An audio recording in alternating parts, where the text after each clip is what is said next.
promotion, messieurs. C'est pas la peine de mettre un masque quand t'as repéré. Hein. C'est le que j'ai fait. On l'a reconnu.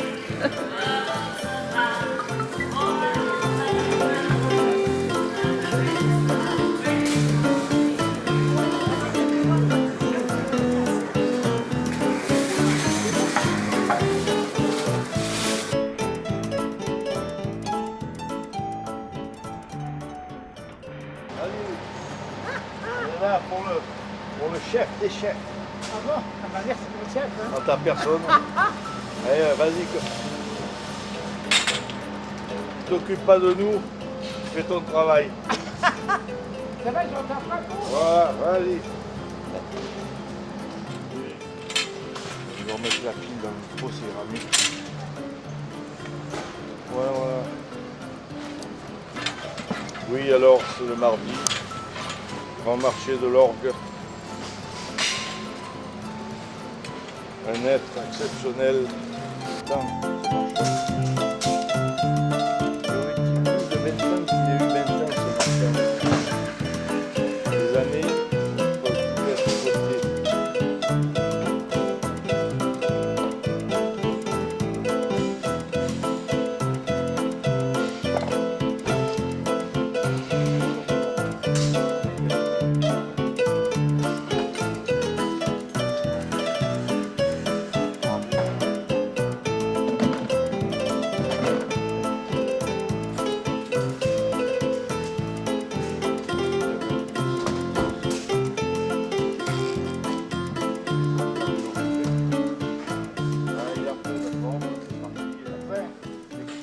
Ça, bah, Alors Pierre, il faut que tu nous racontes un peu ta vie.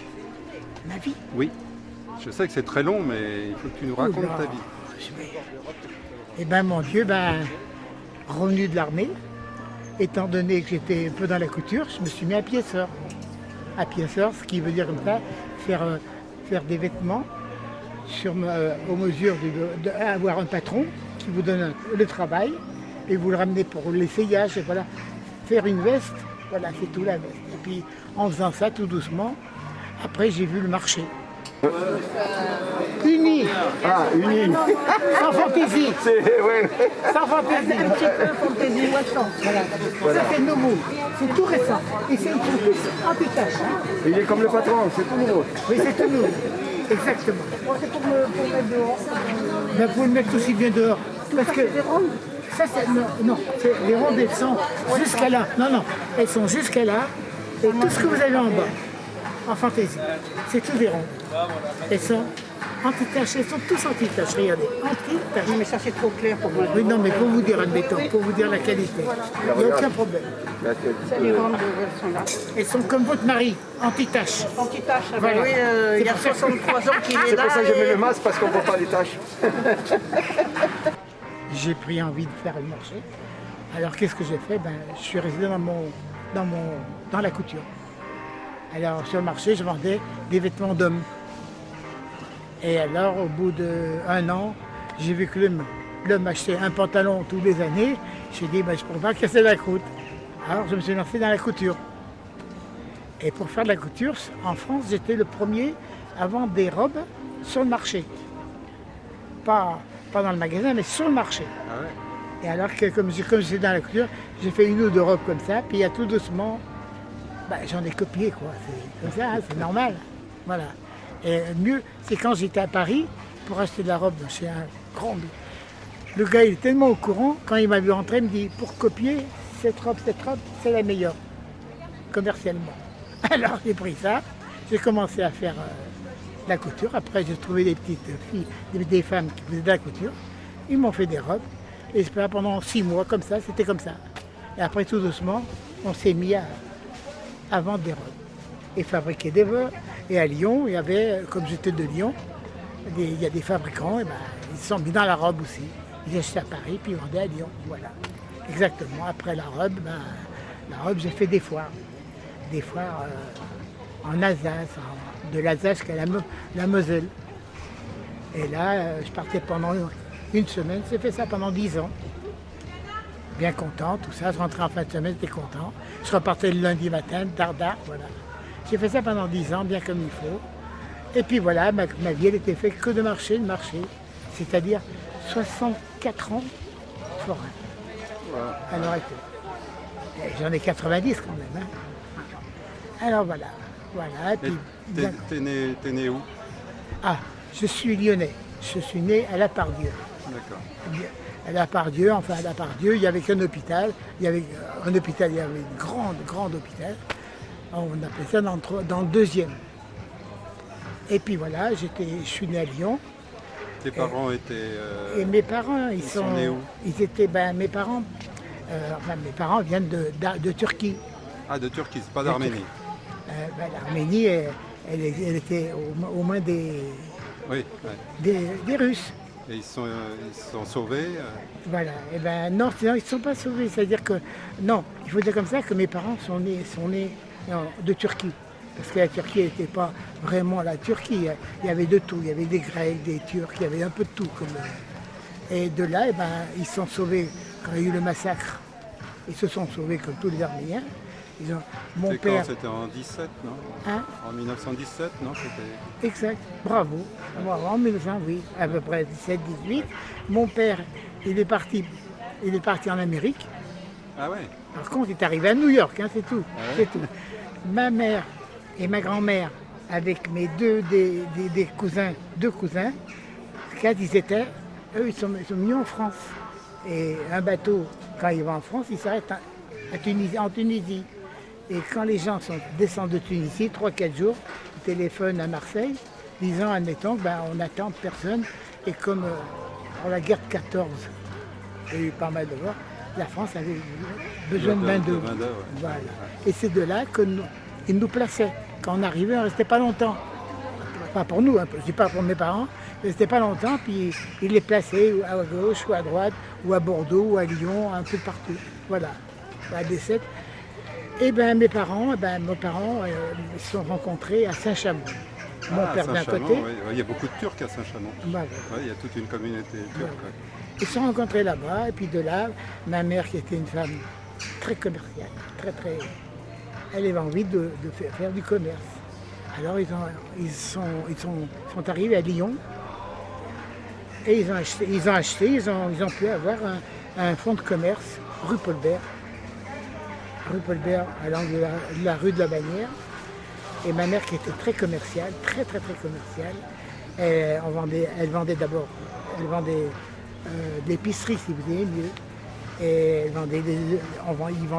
à l'époque, on vendait beaucoup d'olives, des sardines dans des grands fûts, des maquereaux, des trucs comme ça, oui, c'était, voilà. Et ma mère,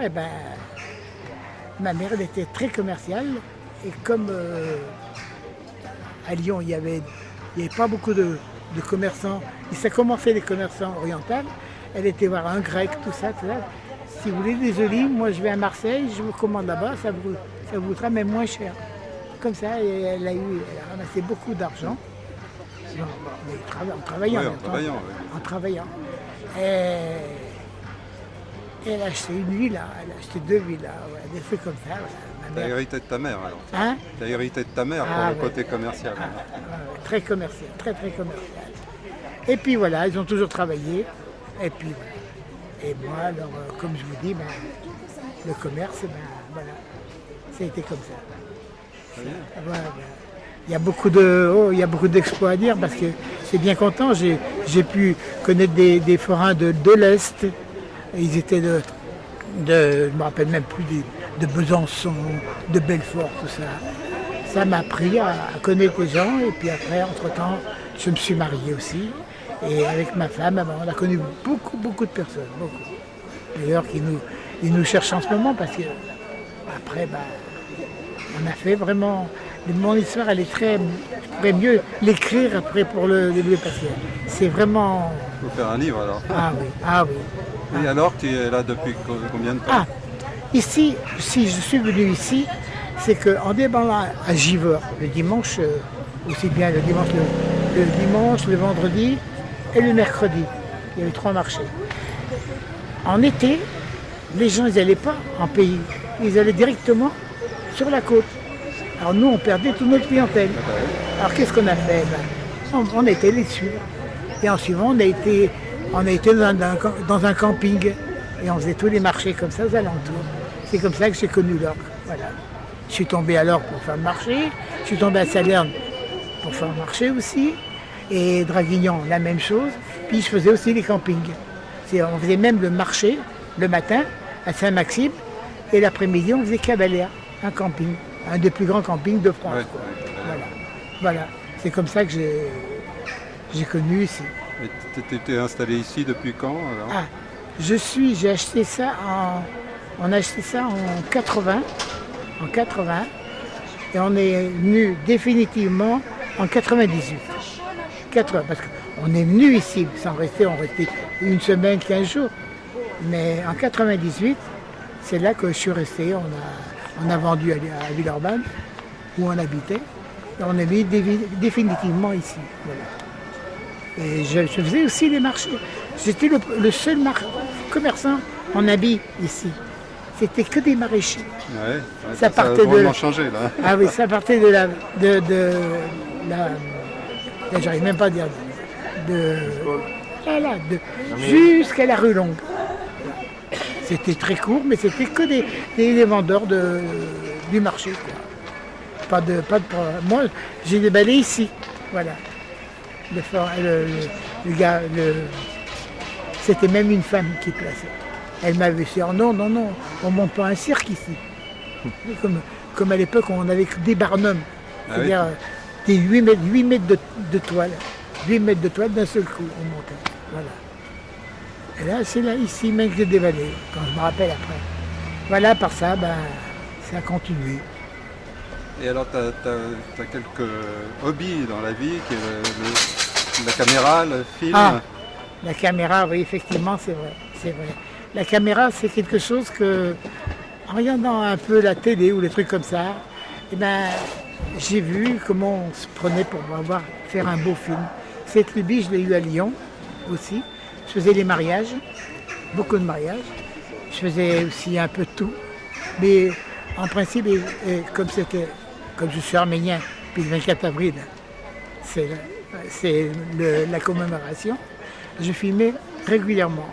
Et après, je suis rentré dans les associations arméniennes et tout. Et de là, j'ai même été en Arménie, où j'ai filmé aussi un beau film. Et le film, il s'appelle L'appel du sang. Ça, je ne vous l'ai pas prêté. J'aurais dû vous le prêter, non, je vous le prêterai. Voilà, à part ça, Tu étais président du LAV. Du LAV, voilà. Après, on a monté avec Bagari. Donc, j'avais demandé déjà au maire, M. Bagari, j'ai dit, qu'est-ce qu'on peut faire pour... je voudrais faire ça et ça et ça. Puis, je peux pas acheter ça. Écoutez, si vous rentrez dans une association, on peut quand même vous donner un petit coup de main. Mais il faudra filmer régulièrement tout ce qui appartient, tout ce qui est ailleurs. J'ai dit, si c'est que ça, c'est rien. Et là, c'est là que ça a commencé. C'est un peu avec M. Mariani. Voilà. Très bien. Voilà. J'ai filmé tout, puis après, chaque fois que je filmais presque tous les jours. Merci.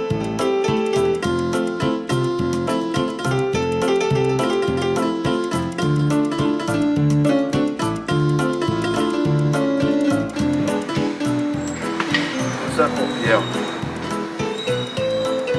On va pas le lui jeter, hein.